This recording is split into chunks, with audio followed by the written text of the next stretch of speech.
This is another episode of Talk to Thorin, and I'm here with FREAKAZOiD. Now, FREAKAZOiD is someone where he was around in the latter years of CS Source in the NA scene, and then in the early days of CSGO, he was around, but obviously just playing like ESEA lands, etc. And then he had like his year where it seemed like he tapped out for a while, but then you came back in Cloud9 in 2015, and obviously they had the three finals runs where you got to those ESEA, ESWC, Face It. Had this great run, and then in the last year you were playing with Echo Fox again with Sean Gares, in-game leader from Cloud9. So we set the table there. Now the topic actually for this episode was I saw an interesting stream clip, because you're doing a lot of streaming at the moment, where you were discussing the fact that you felt as though the NA scene at the moment is kind of, I mean, you compared it to Hollywood. You said it's like people just care like what they look like, they care about the reputation, but they don't necessarily care about like winning. They don't, it doesn't seem like they're going all in, like they're just like willing to die to win or whatever. Like, basically, give me like the gist of it. What was the thing that's frustrating you? What set this off? What made you think about that?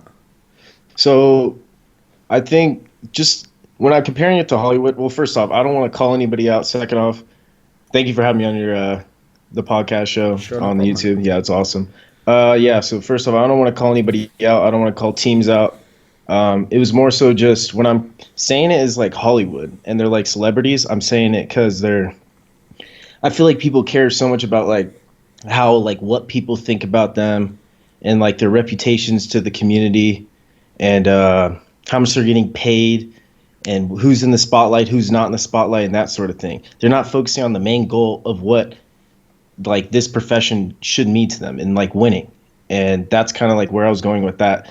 So when I'm talking about these NA teams and how much work they're putting in, I'm sure they're putting in the work, but they're not putting in like the extra hours or doing the extra thing with their team, like trying to find little details, like little communication things, like anything like that. I feel like Europeans are putting in those extra hours and with their teams to perfect these little things that are going wrong. And I think a big team that always comes to my mind is VP. These guys have been around for there are three guys who have been playing together 10 years, right? Neo. A long time, yeah. Yeah, like 10 years, something like that. But when I think about those guys, I can't say what they do to make their, like, talk about their thing because it's like their own privacy. But what they do to, like, be able to get over their issues and, like, how they told me, I was like, holy shit. Like, can you swear, by the way? Yeah, no problem, man. Okay. But yeah, they were telling me, like what they do to get over their little humps or their issues, I was like, whoa, that's like pretty gnarly. And so when I think about them and then they could stick together for so long, even when they lose, they could go from like losing out of groups to winning the next tournament. And it's because they're able to talk about their problems. They're not focused on what other people are saying, like, oh, replace him. Oh, replace him. They'll be number one. No, they know they could be the best team because they believe in each other and they focus on themselves rather than focusing on what other people say about them.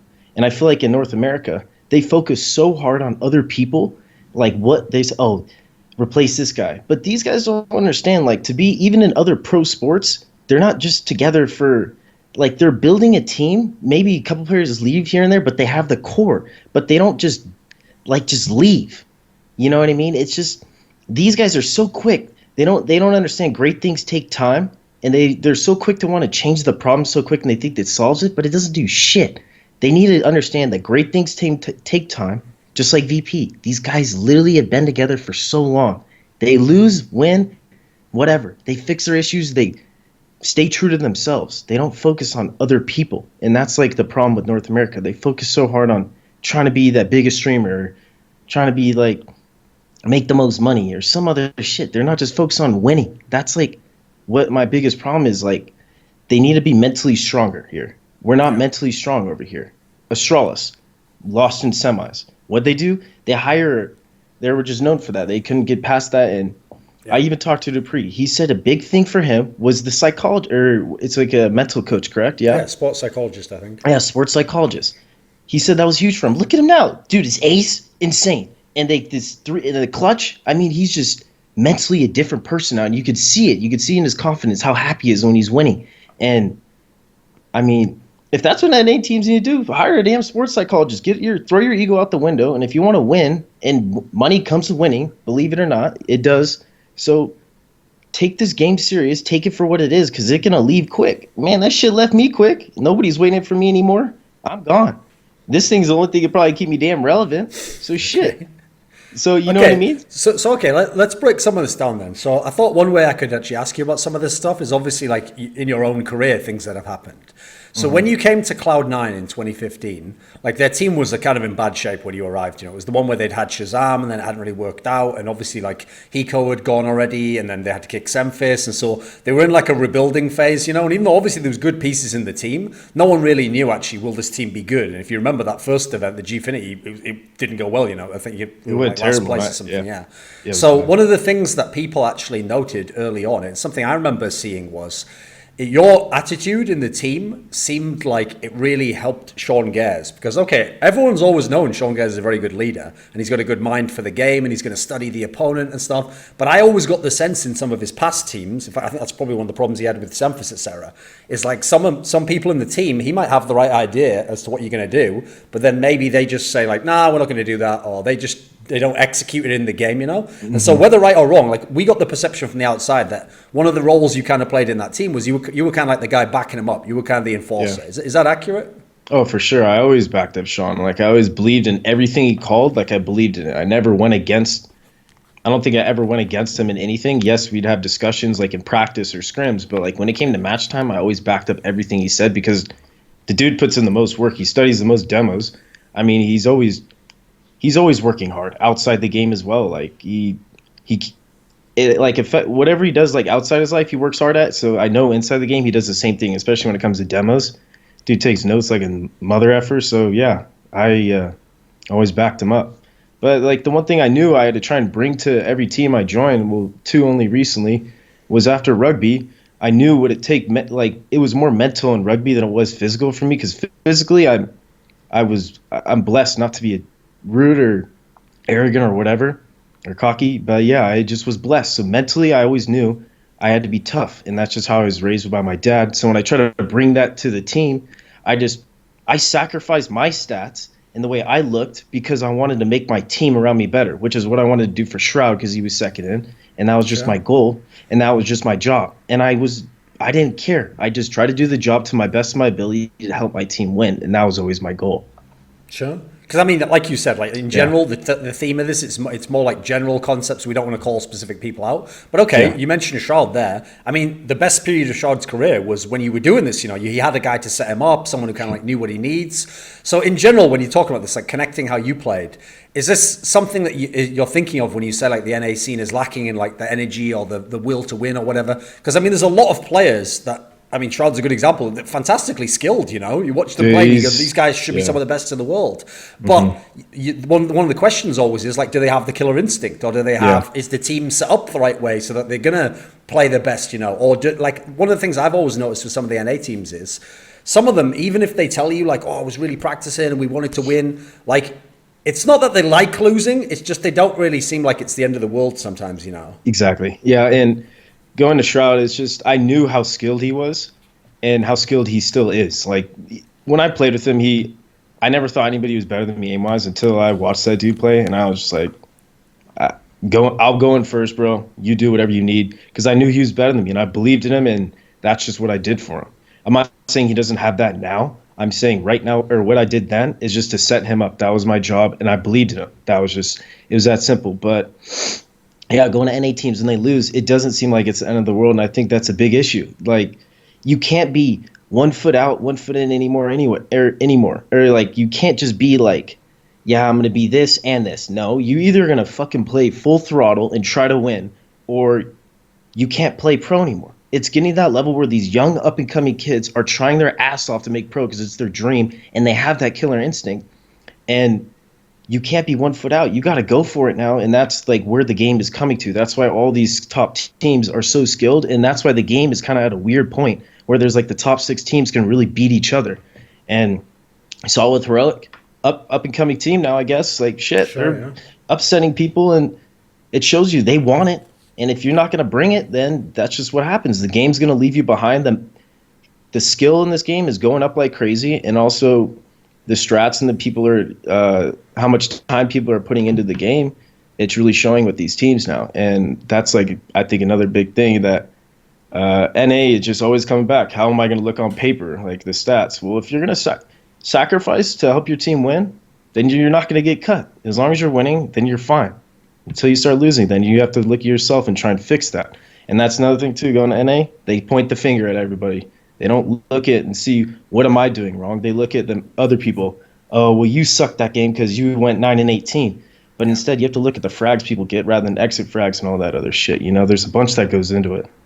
Okay, so one thing I always noticed in the NA scene, actually, and I know you must have noticed this as well, is that people aren't very like directly confrontational. Like, say there's a problem in a team, like a player is playing badly or his stats are pretty bad or whatever. No one just goes to him straight up and says, like, let's have a team meeting. Like, listen, mate, we know you've got problems. It's always like it's always kind of like behind people's backs and stuff. Is that something you presumably don't like, right? I hate that shit. And it's 100% true. It goes on way more in the NA scene than it does Europe. Like I said, VP, what they do, it's actually crazy. But at the same time, it works for them because they're all confronting each other, talk about their issues. And they do point the finger, but it's at least in their group to where they can fix the problems. And instead, in NA, they message people on Steam. They talk behind people's backs. Like, even when I go in Rank S, I'm just like, Jesus, man. Not everybody, because there's some cool people, man. There's a lot of cool people, but it's just like, you never know who's real to your face. You never know who's fake. And that's why I don't hate the scene. It's just, sometimes it's bullshit, man. It's just like, bro, if you don't like me, just say, I fucking don't like you. It's that simple. I'm like, all right, bro, we can just play together, Rank S, just be acquaintances or whatever. But instead, everybody has to put on this act and act this way because they don't want HLTV or all Reddit to hate them. But it's like, who gives a shit at the end of the day, man? You're a pro, play to win, or just play to have fun. It's that simple. And just be real. I hate that fake shit. Like, at least Taz, like, when he's saying all this crazy shit, I love it, man, because he's like actually making it exciting, creating a rivalry in the game, and it's making it more fun. And when I say NA, I'm not including the Brazilians, by the way. I'm only saying NA. Okay. So actually, another thing along those lines. I mean, you referenced obviously like you played rugby, etc. Like, it seems like your way of thinking. It reminds me of the way people in sports are. Because, for example, like a huge no-no in sports is like you never let things out of the locker room if it's like an internal problem. I mean, it sounds like something in your teams that like you believe in, right? You just lagged out. Oh, okay, sorry. In sports... You just lagged out for a split second while you were saying that. You're all good. Okay. In sports, they always say that you never let like internal problems go outside the locker room. You don't go outside and like tell even if it's a friend of yours in another team, you don't tell him like what's going on badly in the team or like, yeah, we might have to cut this guy soon, Like, it sounds like that's like a philosophy you believe in from your sports time, right? For sure, yeah. It's just when you play in rugby, man, to fix an issue, the coach confronts you, and then also not only that, he can't fix every problem because sometimes it's like personality issues clash, and the only way to fix that is by confronting that person directly. And whether it takes the whole team or whether it just takes you two having that conversation and fixing yourself, that's between whoever the issue is. But me, I always said if I have a problem with somebody, I talk to that person, and if it doesn't work, then hey, then you can have a discussion and maybe think about a different solution. But for like, you at least need to talk to the person. You can't just say, oh, this is the fucking problem and it's never going to get fixed. But no, if you talk to the person, they may actually be like, hey, you're right. You know what I mean? But people don't know to think about that the long way because a lot of these esports players don't really come from a sports background. They're more from sheltered at their home and behind their monitor, so they're not really used to that confrontation. You know what I mean? Sure. But I'm more used to it because I grew up playing sports, so I know how to at least have a discussion to try and fix a problem. So I remember in the early days of CSGO when the game had just come out, like the first couple of years, I remember when I talked to the NA pros, like, Sean Gares, Days, I mean, obviously some teammates of yours, they used to tell me back then, like, oh, like what'll totally turn the NA scene around is when like sponsorship comes, and we have like proper salaries and stuff, then I can get all these guys practicing all day long, and then we'll be equal with the Europeans in that sense. And it feels like something that's quite depressing is like, more sponsorship came than we ever even dreamed of back then. Now people are making crazy money and have all this opportunity. And yet somehow some of those problems, like some of them have been fixed. There are a lot more pro teams, etc. There's a lot more players you can pick from. But like you're saying with the thing about the streaming thing and people thinking too much about like their personal brand, as it were, it seems like it didn't fix some of the other problems, right? Yeah. So when you talk about the practice, like, yeah, people are signing up for their practice, going 4 to 10. And doing all that stuff, and yeah, they're playing extra hours after that. but it's also the quality of practice you need to be getting. People are more focused sometimes winning the scrim rather than focusing on how to get better during the scrim. And that was always like what I tried to do when I played. Sometimes I had the shittiest scores, sometimes I had better scores, but most of the time I try to just focus on, let's see if this works, let's see if this works. And that's like Sean's idea. They're like tougher to practice with because like when I was playing, they would just focus on winning the scrim rather than trying to get better and do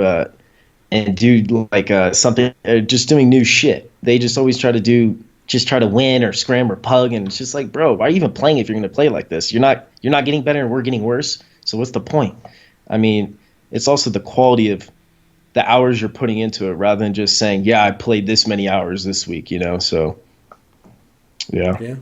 Well, one of the interesting things is when you actually said like you don't include the Brazilians in the North America comment like that. That's one of those things where I feel like that's to me the ultimate. That should be the ultimate wake up call for NA teams. Is that there was a team who moved into your region, and then they did practice the right way. They did apply themselves, and they did figure out the right team without just making changes instantly. They made like the change that made sense. And they became the best in the world. So it's possible, right? Yeah, it 100% is. And what they did, it's funny because I actually have a good relationship with like Henny and Lucas, FNX, Cold, Taco. I know Fallen and Zeus very well, and I know a couple other guys.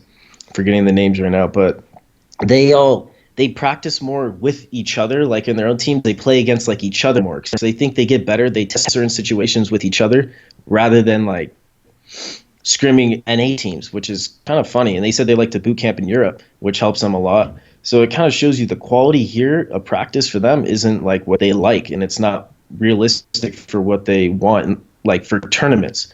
And they like to play against each other more than I guess scrimming NA teams, which is, yeah, it kind of speaks for itself right there, Okay. I mean, another thing as well, I think this is another great example, is the team that had the success recently was Optic. And if you look at Optic, now people know they're all good players, and people, like, for example, now people say, oh, Rush is like the best entry fragger. Some of these guys were kind of like the rejects of the NA scene, They couldn't get into like a Cloud9 or a Team Liquid, like a year before that. And obviously, sometimes you get the guys who are rejected, and maybe they're the guys who put in the extra hours and they play the right way and have a proper team approach, etc. Yeah, it's fun because you look at Optic, they were kind of counting out. Look how they stuck with each other and they win A-League. It's pretty funny to me. I think it kind of shows you that great things take time, and they're a great team now. So look at that, and they put in the work. Supposedly Mixwell told them they weren't boxing as much, and they started playing a shitload. And hey, man, all that hard work paid off, and stuck with each other, and they just started winning. Kind of sucks that Stan left for. I'm not sure what reason why he left, but it kind of sucks he left because they were such a good team with him. I'm not saying they're bad with Hiko. I'm saying that it just seems like the calling. But hey, who knows? I'm a big fan of Hiko. I had a conversation with him. I think he's going to turn it around and become a great player again. I think he has the potential. He just got to put in. He knows he has to put in the work and come back hard and just believe in himself. And I believe in Hiko. I think he'll do really well. Sure. So actually, when you were saying in that video clip as well about the concept of like, have some energy, it sounded like when I tied it in before to where the teams that just lose, like there's a way of losing. Like, believe it or not, I almost even prefer the guy who seems a bit toxic, and gets mad at people and gets upset. At least you've got some fight, that guy really wanted to win and he had something going for him, right? Because he cares. He like it comes off as toxic, but it's like he's just showing his heart and he's showing his emotions. That's how he plays. The person's playing with his emotions on his sleeve, and he just wants to win that bad for his team. So he's literally putting all his effort, all his energy into it, and he's not getting shit back from his teammates. I get pissed too. You bring it every match, and that's just what that person, whoever it may be, is demanding out of his team. Then that's fair, People on his team shouldn't be like, why are you doing that? They should respect it. If he gets out of line, sure, but most of the time, if he's just playing with emotions, then he's playing to win, and that's great. I think that should be on a team. It gives you that extra bump and a little extra edge because it gets your team fired up when you're on land and it's 13-13. You win a big round and he goes crazy. Then your whole team gets that confidence, and I think that's huge for a team, man. It's just the extra energy. Yeah, you could play level-headed, but shit, man, that's only going to carry you a certain amount of way. Because when you're in a big tournament in the finals, of course you're going to want to go crazy. You're going to have the jitters. You're going to have adrenaline. And I think that's big. Is just to have that, just bring that energy. I think it definitely helps. It seems like there's a lot of people who are the older school players, especially either the beginning of CSGO or past games like Source 1.6, who have a similar mentality to what you're describing here. And those guys, I mean, obviously they've been in the days where you didn't make much money and you had to play just, for bragging rights and because you like the game, So it feels as though to some degree it's the newer players. It's the ones who maybe they came around when you already could get pretty good money and you could be a streamer and you could be like in the 5th best team and go to tournaments, What do you think the solution is? Because obviously, like we're saying, there's all this talent in the NA scene. How do you turn it around? How do you get teams that kind of have the attitude that you want them to have, this killer instinct, and really go head to head with the Europeans? Ah, man, I wish I had the solution, but I mean, I think the idea is like, well, first off, if you don't if you're already listening to the public, you're already going to lose. That's just the way it goes. If you read the forums and you really listen to like, oh, I did play bad this match because of my stats, then you already lost. You need a team that believes in you, and you need a team that believes in each other. You need to bring the positive energy, even when you're losing, when you lose a bad round. You need to be able to confront your issues with your team rather than the public. You need to put in the hours. You need to put in the work. Like, if these guys aren't putting in the hours, or if they lose, put in extra hours even after your loss rather than just signing off and being emo. Put in more hours rather than just going, F it, we'll get it tomorrow. No, stay up, play more. That's what it's going to take. That's like when I'm talking about these young kids.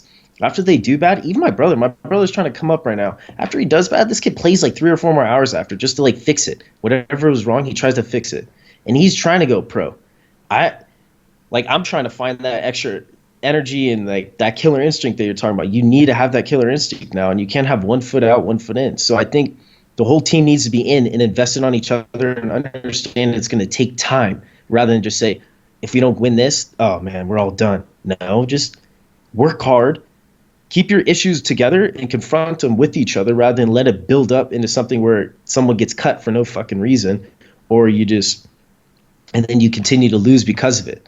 Because, like, when you have issues, man, that shit just eats away at the team, makes the energy worse. It just makes you lose. It never does anything positive. That's, like, a bigger thing. I think the biggest thing for NA isn't the skill. They need to practice more. They need to be more mentally tough, be smarter about how they do their issues, and they need to watch my damn demos, too. Like, they need to do a lot of the more mental stuff than they do the actual aiming, because a lot of people have the aim, but just not the brain. Okay. Do you think that stuff like Rank S and all this stuff where we've kind of got this like culture where people can stream, but at the same time they are playing like other good players, but it's not like the most competitive environment? Like, how do you think people balance that out? Because I mean, there's European players play as well, like FPL, etc. But it doesn't seem like it's as big a thing over there, Yeah, when I watch the Europeans too, they actually like play really serious from what I've seen. Because otherwise, I feel like people would probably get kicked. I'm not really sure how it is, but when I watch streams of Europeans, it seems really competitive. Actually, I'm not saying Rank S isn't, but when I play in Rank S, I'm just like, I'm usually laughing most of the time. Like, and I played recently and before, but when I played like money 10 mans, then I actually tried because I was playing for money, then on the spot. But now, like, you're trying to get top 10. If you're not even close and you kind of just play for fun, you're just like, whatever. It's most of the time testing skill, I think, against other people. But when you play Dazed or, like, Steel, then you actually run strats and you try because those dudes, if you don't do something right, they actually get pissed at you. So you actually, most of the time, people try with those two. But, yeah, I just think Rank S is more of a filling time just to play the game. Again, like, quality of hours. It's kind of quality, but not really that high of quality of hours. But it's like good because you play against the skill, but sometimes it's not realistic what happens like in a match. You know what I mean? So I think you either make the game, you make it more competitive somehow. I'm not sure how Rankos would do that, or you just do something else, like focus on yourself, like playing a pug and focus on what you would do in a match, or DM, aim train. I don't know. I just think the quality of the hours of it it's okay. Okay, so when that clip that I'll link this clip in the description box below for anyone who hasn't seen it. When this clip where you were like annoyed at the NA scene or the way that things are going at the moment, does this mean that like was it just purely as an outsider, or is this like are you going to get back in? Are you going to try and become a top pro again? Are you trying to join a big team again? Is it something you're thinking about? Definitely, I think about it every day, and what I'm trying to do right now is when I say 1 foot out, 1 foot in. That's how I was towards the end of Cloud9. And towards the end of Echo Fox, I was 1 foot out, 1 foot in. I wanted to win, but at the same time, I just didn't have that extra that I had at the beginning of like Cloud9, like during that summer. And I want that back. And until I get that back, which I think I'm predicting in the next 2 to 4 months is when I've said I wanted to return. And whether it's with Echo Fox or I've had the discussion with them where I go to another team or whatever happens, that's when I want to come back. And I definitely do want to be a pro again, but I'm grinding. I'm going to make sure I'm grinding the hours, and I have that killer instinct like I had when I was like 16 years old and towards the beginning of Cloud9. So that's my goal with that. So if you come back, it's all in, and it's going to like all these things. Because here's the thing: if you're just a streamer now, you can say all that stuff on that video, and everyone can be like, "Oh, it's really great." But if you play again, and people are going to judge you by that standard, right? Your team better have the energy, better have the killer instinct, better be going for the top spot, right? Yep, that's the reason why I said it is because I want to have that killer instinct like that. I want to have 2 feet in. I want to be all in. I owe that to myself, and I owe that to the team I play for and the organization I'm under. So that's the only way I would come back, is not to just play for money, to play to win. Because I think winning, like when we're up on that stage playing with C9, bro, it's best feeling in the world. And obviously losing, it sucks, but winning is so great. It's just, you can't replace that feeling. You really can't. And some people won't ever get that feeling, and I was blessed to have that, and that's why I owe it to myself to put it all in or not play at all. Okay. So to finish up the interview then, is there any final message you wanted to give or someone you want to thank, a shout out? Yeah, I just want to say thanks to you for giving me the interview. I think it's funny because I was watching you guys on the stage and you were going back and forth, and I actually was dying laughing. I can't remember, you were talking to YK and YK was crying, and I was just dying laughing because of the stuff you were saying. I think you're doing great, by the way, brother. Okay, cheers. Yeah, so yeah, keep doing you, because we need you in this scene. I actually realized before we had some hard times back then, but you know what? I realized like we need you in the scene because you bring up a lot of really interesting facts and important facts, and we need someone to call someone out in the scene. You actually do need that. So I think it's good that you're here. I just want to give you that props too, and then shout out to Echo Fox too. Always much love to them.